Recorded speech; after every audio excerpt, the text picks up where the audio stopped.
Hello, welcome my YouTube channel. Today we will see how to use fillet command in Autocad. Right. You think you have 50-50 rectangle and you want to edge this four corner with four radius. Then you go home and choose fillet, and then you go your command bar and radius, and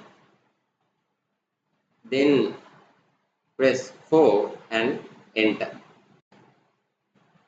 Then you go select your object, this line and this line. Right click and repeat fillet, this line and this line. Right click and repeat object,